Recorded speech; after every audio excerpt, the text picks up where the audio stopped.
Muy buenas tardes a todos. Espero que se encuentren muy bien.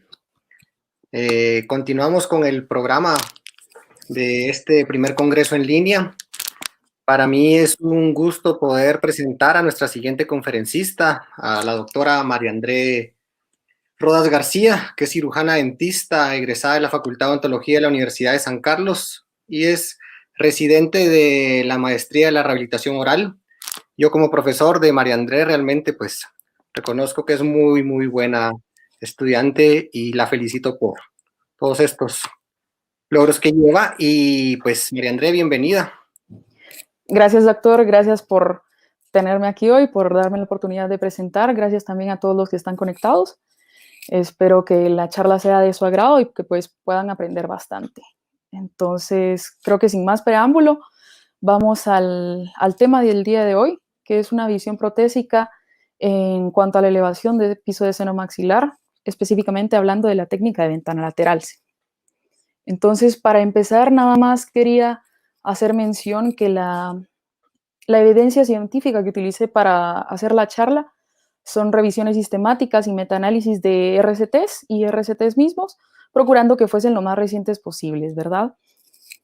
Entonces, hablando un poquito de la evolución, a lo largo del tiempo, la evolución de los tratamientos para reponer una ausencia dental nos ha llevado a la era de los implantes.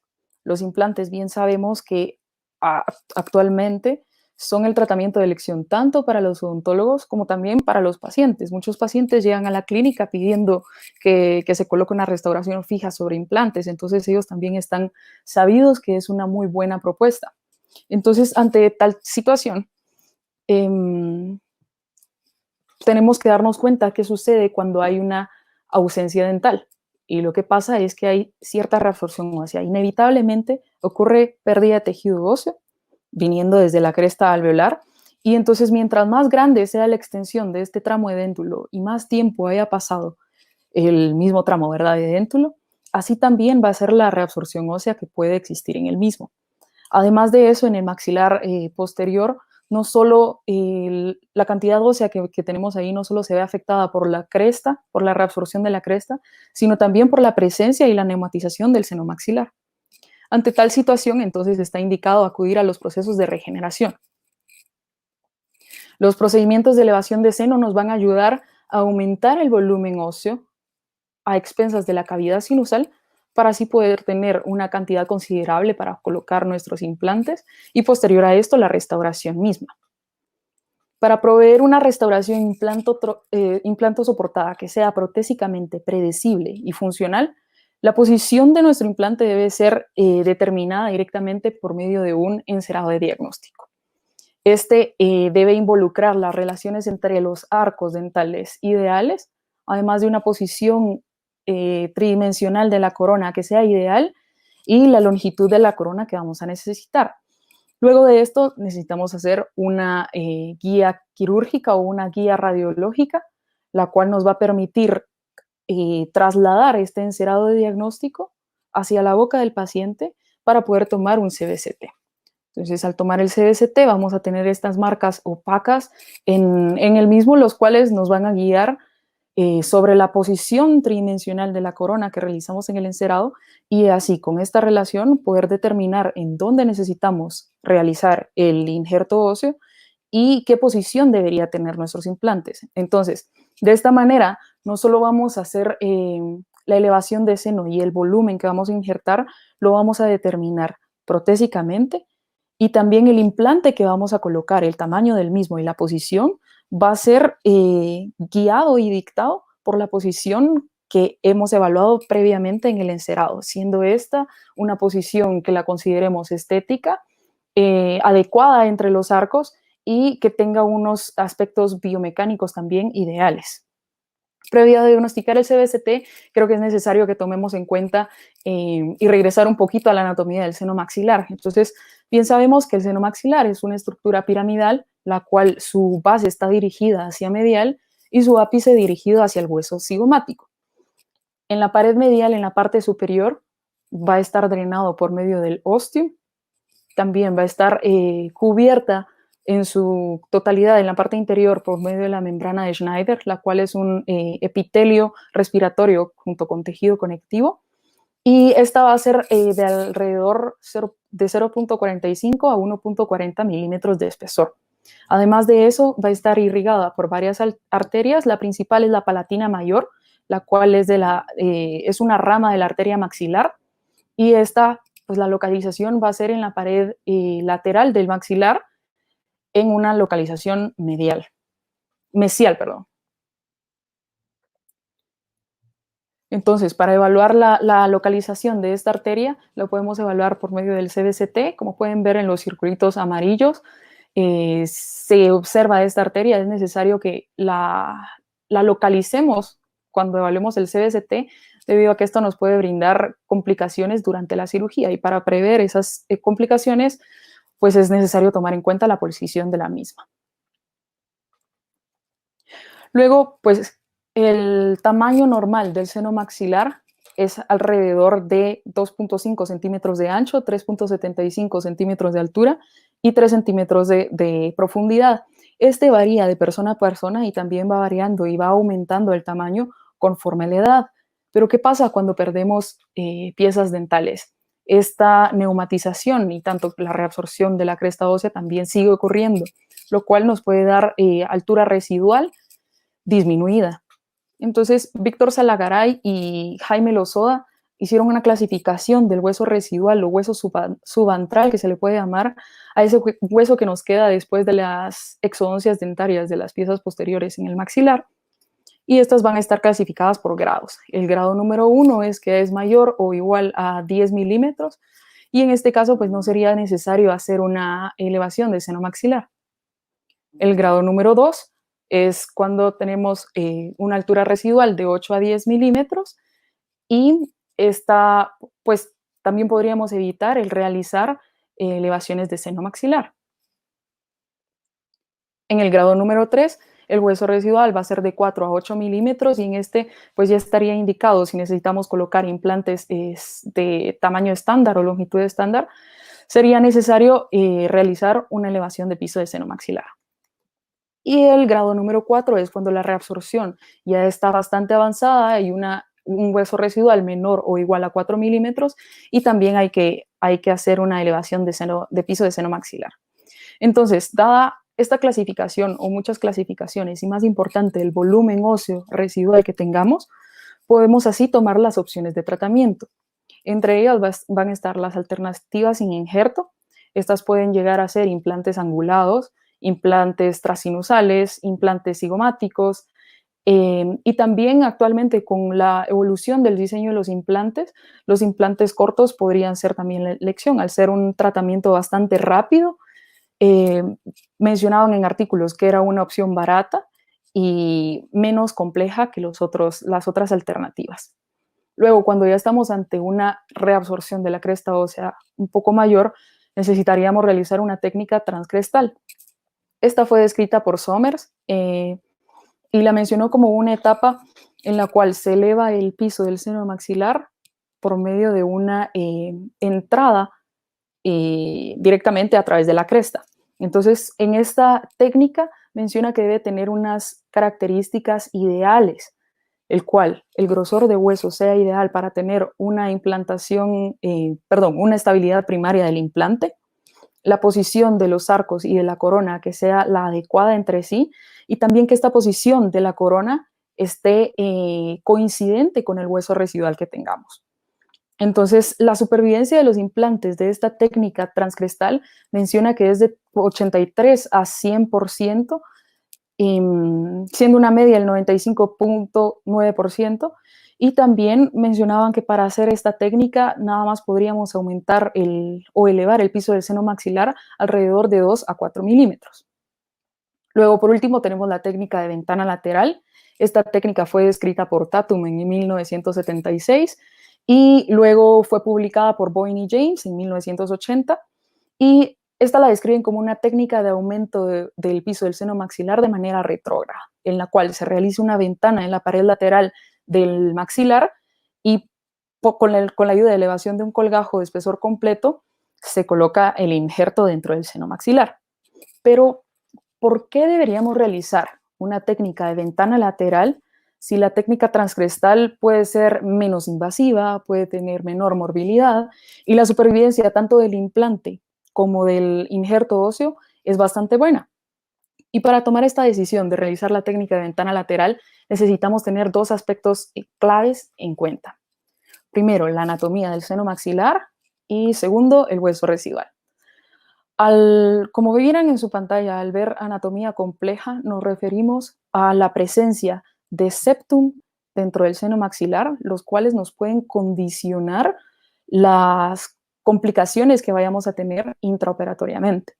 Otra cosa puede ser que la anatomía del piso del seno maxilar esté orientado de manera oblicua. En estas situaciones, la técnica transcrestal estaría contraindicada.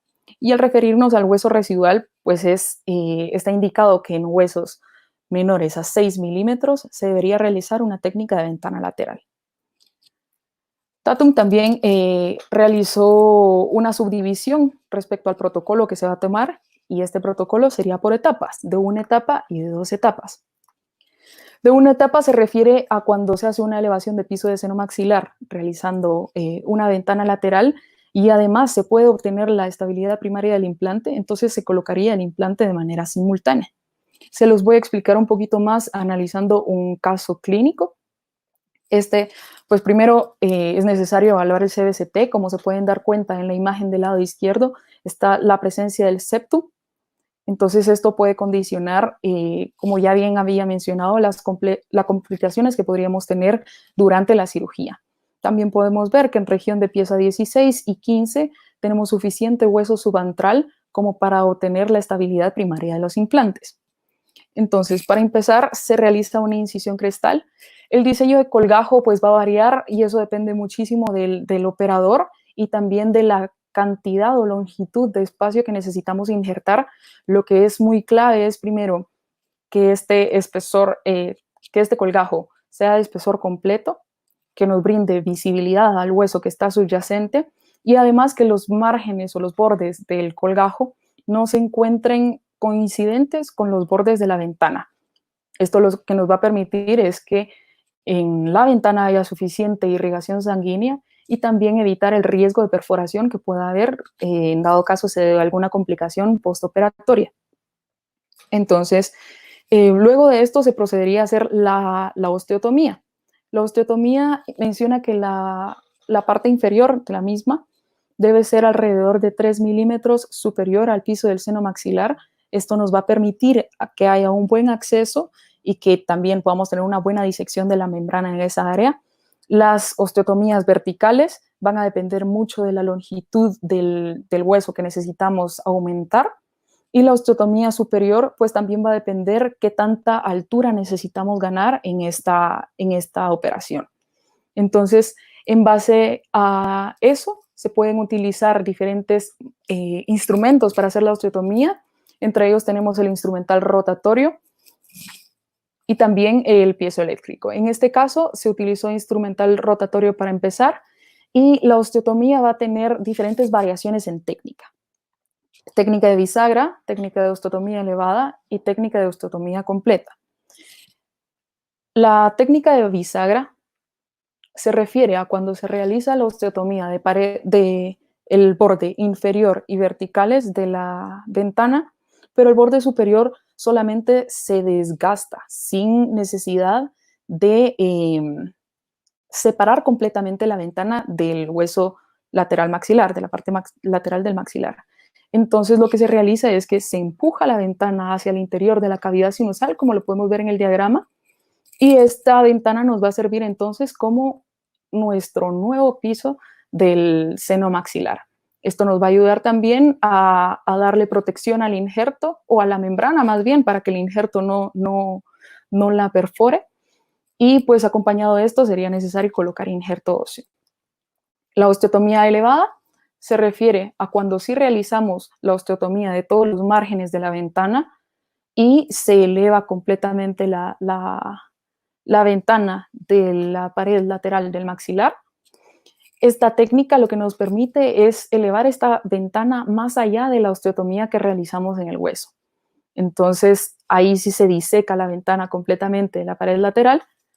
Y la última tenemos la osteotomía completa, que en esta se elimina completamente la ventana, como lo podemos ver en la imagen, ya sea desgastándola o por la disección de la misma. En este caso clínico se optó por realizar la osteotomía completa, desgastando la ventana. Entonces se diseñó la ventana y, como se pueden dar cuenta por la presencia del septum, fue que se tomó esta decisión, ¿verdad?, de tener una mejor visibilidad y también un mejor acceso. Posterior a esto se eliminó el septum que estaba presente y que estaba interfiriendo un poco en la visibilidad. Esta se eliminó con piezoeléctrico, con la ayuda de un piezoeléctrico, y se procedió a elevar la membrana de Schneider con osteótomos, ¿verdad? Estos osteótomos, la característica que tienen es que tienen la punta roma y tienen ciertas angulaciones, las cuales nos van a facilitar la elevación de la membrana y también evitar, si los usamos correctamente, evitar que exista la perforación de la misma. Posterior a esto, al ser una técnica de implantación inmediata, se realiza el fresado de los implantes. Este va a ir determinado dependiendo del implante que se vaya a colocar y seguir el protocolo de fresado del fabricante, ¿verdad? Teniendo mucho cuidado de no perforar la membrana, por eso ven en el esquema del lado izquierdo una cucharilla la cual está protegiendo. Tenemos el hecho de los implantes. Luego se procede a colocar el material de injerto óseo y aquí se nos viene otra pregunta, ¿verdad? ¿Qué material sería adecuado utilizar para elevación del seno maxilar? Y entonces vemos bastante literatura la cual nos dice y nos avala el uso del injerto óseo, en las cuales se los voy a explicar un poquito en este cuadro. Tenemos primero en la primera columna el autoinjerto. El autoinjerto es prácticamente el estándar de oro y su principal ventaja es la capacidad osteogénica que tiene. Tiene un recambio óseo bastante elevado, mencionan los autores que es de 41.74% y a los 6 meses, pero debido a su morbilidad, a la disponibilidad limitada que se puede tener del mismo y a la alta tasa de reabsorción, los hacen menos deseables. Entonces, también otra desventaja que tienen estos es que, según los estudios, la supervivencia de los implantes en autoinjerto, solamente autoinjerto, es significativamente menor a la de los otros sustitutos óseos, siendo esta de 61.2 al 100%, con una media del 92%. Entonces, por esta razón, el autoinjerto solo podría tener ciertas complicaciones. Hay estudios también que mencionan que después de cierto tiempo, el autoinjerto sigue reabsorbiéndose, sigue existiendo esta neumatización del seno. Entonces, sería indicado combinarlo con algún otro injerto. Luego, respecto a los aloinjertos, estos, al ser también de un material humano, tienen un recambio óseo bastante rápido, de 35.4%, también a los 6 meses. Y estos, al tener este recambio óseo rápido, se recomienda combinarlos con algún sustituto óseo. Al combinarlos con sustituto óseo, tienen una supervivencia de implantes con una media del 95.6%. Hablando específicamente de los xenoinjertos, estos van a tener un recambio óseo mucho más lento, de 24.9% a los 6 meses, y la supervivencia de estos va a ser de 96.2%. El material aloplástico, si pueden darse cuenta en la tablita hay un signo menos y un signo más, debido a que los materiales aloplásticos pueden ser solamente beta-fosfato tricálcico, los cuales tienen una alta reabsorción ósea, o pueden combinarlos con la hidroxiapatita, que la hidroxiapatita misma tiene una reabsorción ósea bastante baja. Sin embargo, la supervivencia de los implantes en los materiales aloplásticos, ya sea solamente los materiales aloplásticos o combinándolo con algún otro injerto, es bastante elevada, es del 98.7%. Pero según unos estudios, unas revisiones sistemáticas, hicieron un hallazgo bastante importante y mencionaban que teniendo solamente 29% de hueso vital, 25% de injerto residual y el 46% siendo tejido blando, refiriéndose a este tejido conectivo y tejido osteoide, el implante puede tener una supervivencia de 95%. Entonces, podríamos concluir en grandes rasgos que, sin importar el tipo de sustituto óseo que se utilice, la supervivencia de los implantes va a ser bastante elevada.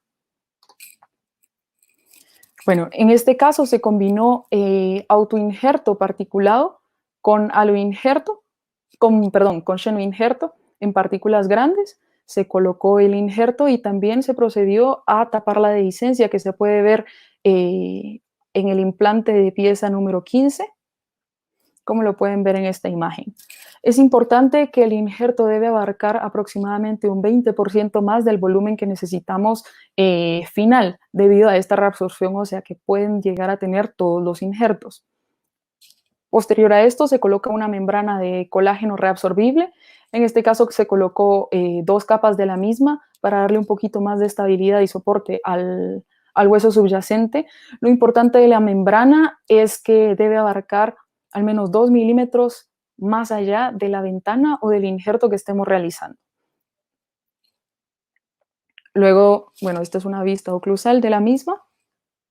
Y luego se procedió a suturar con Vicryl 5 ceros. Estos 6 meses, la radiografía 6 meses postoperatorio, en la cual podemos ver la correcta integración de los implantes, y también podemos ver que la partícula ósea ya no se hace tan notoria a este instante. Ahora tocaría realizar el procedimiento protésico, y en esto también va a variar un poquito dependiendo el injerto que colocamos. Según el ITI de Jensen en el 2011, mencionan que colocando el autoinjerto, el hueso residual siendo de 3 a 6 milímetros, deberíamos esperar alrededor de 3 a 4 meses para proceder a la restauración protésica. Luego, al realizar una mezcla de 1 por 1, ya sea con aloinjerto, xenoinjerto o mezclándolo también con aloplásticos, esta espera también debe ser de 3 a 4 meses. Y al utilizar solamente un sustituto óseo debido a la baja tasa de recambio óseo que tienen estos, se recomienda esperar hasta 6 meses para realizar el procedimiento protésico.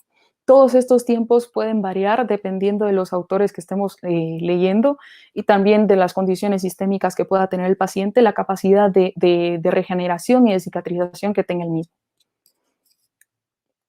Luego tenemos el protocolo de 2 etapas, en este es la cual se realiza el injerto óseo y la elevación del piso del seno maxilar, y posterior a este se realiza la colocación del implante. Esta se realiza específicamente cuando la estabilidad primaria no la podemos obtener al momento de la primera cirugía. Entonces, de nuevo, presentándolos un caso clínico, podemos observar la poca altura subantral que tiene la paciente. En el lado izquierdo tenemos la posición de pieza número 14, y en la fotografía de en medio, pieza número 15. Siendo esta la fotografía de en medio, se puede observar que casi que solo tiene la cortical en esa área. Entonces, la fotografía del lado derecho es una vista sagital, en la cual podemos ver la anatomía del seno y nos percatamos que no hay presencia de septum en el mismo. Sin embargo, al no poder obtener estabilidad primaria de los implantes, procedimos a hacer una realización de la técnica de ventana lateral. De nuevo se comienza con el colgajo, una incisión crestal, las liberatrices mesiales y distales. Como les dije, el diseño del colgajo va a depender mucho del clínico. Sin embargo, este tiene que ser de espesor completo. Posterior a en este caso, sí realizamos la osteotomía por medio de piezoeléctrico, en los cuales tienen puntas específicas para elevaciones de seno maxilar. Y las ventajas de utilizar un piezoeléctrico es que mencionan que este tiene un corte selectivo, el cual nos va a ayudar a cortar solamente hueso y evitar la perforación de membrana y también la disección de alguna arteria importante. Procedemos a la osteotomía. Como lo pueden ver en la imagen, se diseña la ventana. Posterior a esto, se procede a la elevación o la disección de la membrana de Schneider, con ayuda de tanto piezoeléctrico como también instrumento manual. Se procedió a ampliar el tamaño de la ventana con la ayuda de una gubia para permitir la visibilidad de la misma y poder realizar una disección de la membrana sin perforar la misma. Y aquí podemos ver cómo está la membrana disecada. En este caso utilizamos una técnica de osteotomía elevada, en la cual separamos la ventana de todos sus márgenes y le elevamos hacia adentro del piso del seno maxilar. Esta también nos va a ayudar a servir como nuevo piso del seno maxilar y también para proteger a la membrana de Schneider de las partículas óseas que vayamos a colocar. Luego de esto, realizamos la maniobra de Valsalva, que la cual la vamos a poder ver en este video. Se le pide al paciente que haga el intento de exhalar aire teniendo la glotis cerrada o bien la nariz y la boca cerrada. Y como pueden ver en el video, genera esa presión dentro del seno maxilar, la cual nos va a indicar que la membrana de Schneider está íntegra, ¿sí? Luego de esto procedemos a la colocación del injerto. En este caso se tomó la opción de utilizar aloinjerto y xenoinjerto en una proporción de 1:1. Esto debido a las capacidades de recambio que tiene el aloinjerto y la capacidad del xenoinjerto de mantener el volumen dentro de la cavidad sinusal. Ahí está la colocación completa del material a injertar y luego pues la colocación de membrana, una membrana reabsorbible de colágeno. Luego también se suturó con Vicryl 5 ceros y podemos ver la imagen postoperatoria. Bueno, esta es una imagen a los 21 días en la cual se ve la correcta cicatrización del tejido blando y podemos ver esta radiografía a los 6 meses de cómo está el injerto óseo. Como les mencioné, según el autor que estemos leyendo, van a dar aproximadamente la cantidad de meses que debemos esperar para la segunda cirugía y así proceder a realizar la colocación de los implantes. Según el ITI, como ya les había mencionado, la colocación de los implantes, cuando es un autoinjerto, debe colocarse de 4 a 6 meses y cuando el hueso residual es menor a 3 milímetros, debería realizarse la colocación de los implantes a los 6 meses. Cuando es una mezcla 1:1 de aloinjerto y un sustituto óseo, debería ser aproximadamente de 6 a 8 meses. Y cuando es solamente un sustituto óseo, debería ser la colocación de los implantes de 9 a 12 meses. Luego de realizar la colocación de los implantes, también se recomienda esperar alrededor de 3 meses, independientemente del sustituto óseo que se esté utilizando, para poder seguir dándole tiempo a ese injerto que se regenere en su totalidad y pues prácticamente es un tiempo para cuidarnos las espaldas, ¿verdad? Que el implante se integre de manera adecuada y luego ya colocar la restauración protésica. ¿Qué cuidados debemos tener en esta cirugía? Como principal cuidado creo que debe ser la asepsia al momento quirúrgico. Sin embargo, nos va a ayudar bastante la antibioterapia que le demos a nuestro paciente. En varios estudios mencionan a la amoxicilina más ácido clavulánico, siendo esta una dosis de 875 por 125 miligramos, ingiriendo el paciente 2 veces al día por 7 a 10 días. Este sería el antibiótico a elegir y según varios artículos. También mencionan que la amoxicilina se puede combinar con el ácido clavulánico en una dosis de 2 por 200 miligramos, de 2 gramos, perdón, por 200 miligramos, está haciendo una única dosis diaria y de igual manera haciendo que el paciente lo tome de 7 a 10 días, empezando esta antibioterapia un día anterior a la cirugía para que dé un efecto profiláctico adecuado. Las complicaciones que podemos tener al realizar este tipo de cirugías pueden ser, primero que nada, la perforación de la membrana de Schneider. Se los he mencionado bastante durante la charla y esta perforación pues se da alrededor de un 20 a 44%. Es la complicación más común que se puede dar y la presencia de septum o cavidades secundarias dentro del seno maxilar pueden aumentar o potenciar la perforación de la membrana que podamos tener. Entonces, según Toscano, con la ayuda de un piezoeléctrico, esta perforación de la membrana se ve disminuida. Sin embargo, depende mucho de la habilidad también del operador y de los cuidados que se tengan al realizar la osteotomía. Para tratarla, se puede tomar, bueno, en lo personal se podría tomar el protocolo simplificado de Fugazzotto y Blasis.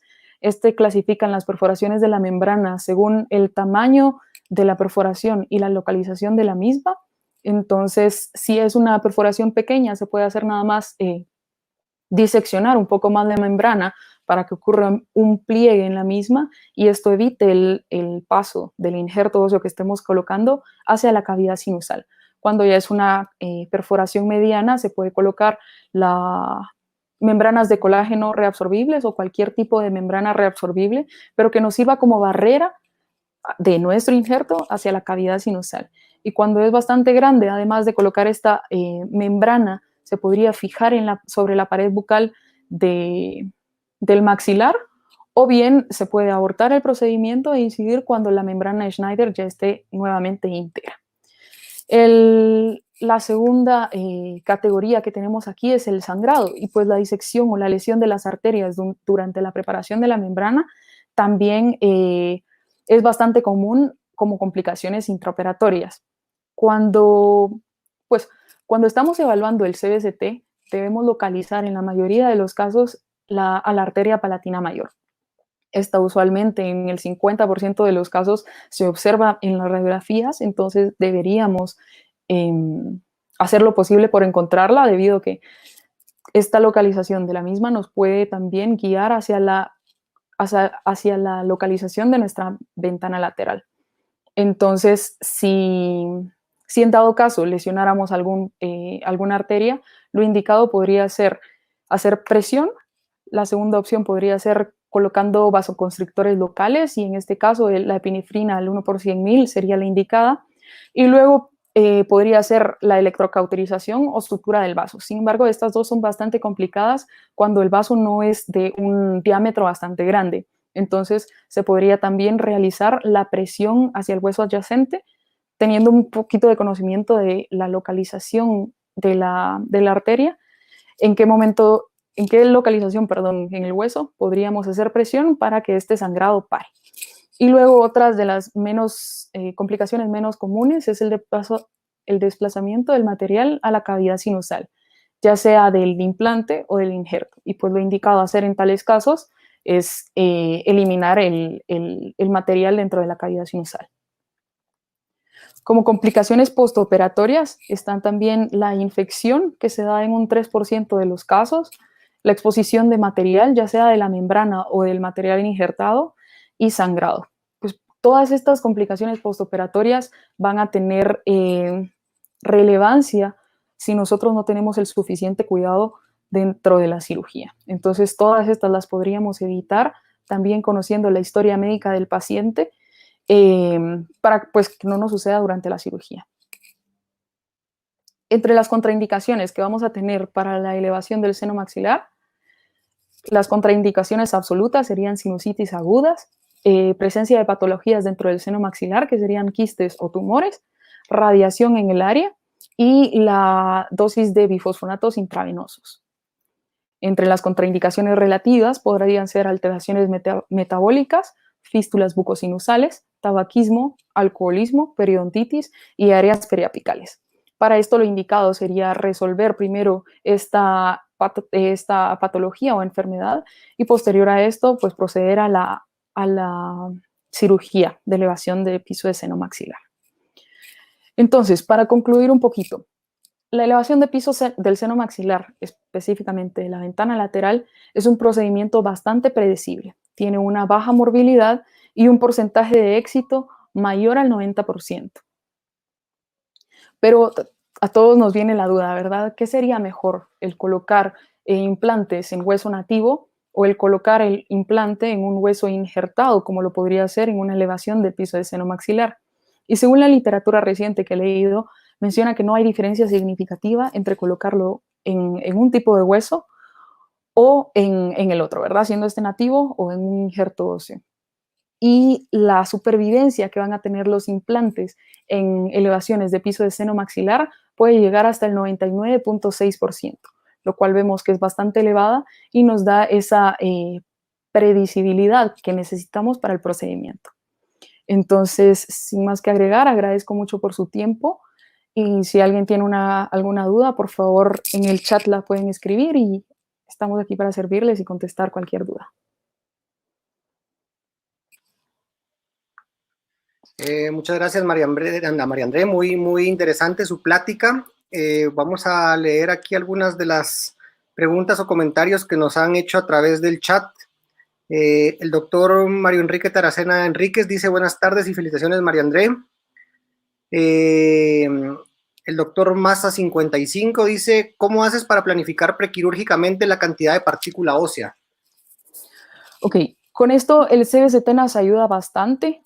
Como les había mencionado, es necesario tener un encerado de diagnóstico, luego hacer la guía radiológica, la cual nos va a dar la posición que debería tener nuestra restauración y por lo tanto la posición que debería tener nuestro implante.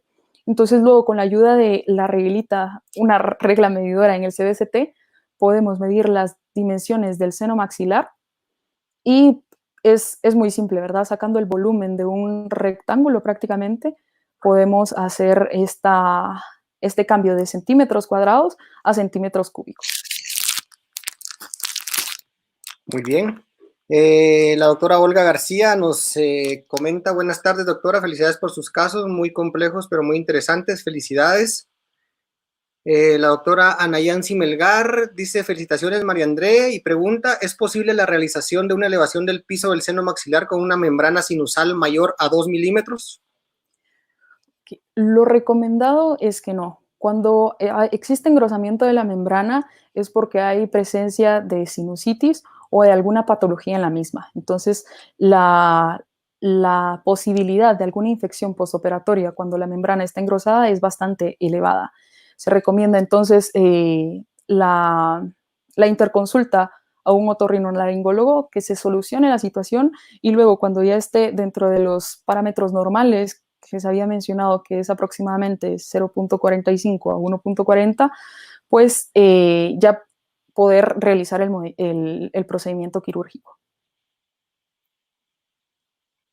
Muy bien. La doctora Carmen Lorena Ordóñez Samayoa, además, pone felicitaciones, Mande, por tan excelente conferencia. El doctor Estuardo Baides, felicitaciones, explicado muy claramente. El doctor Mario Enrique Taracena Enríquez, felicitaciones por su magnífica exposición.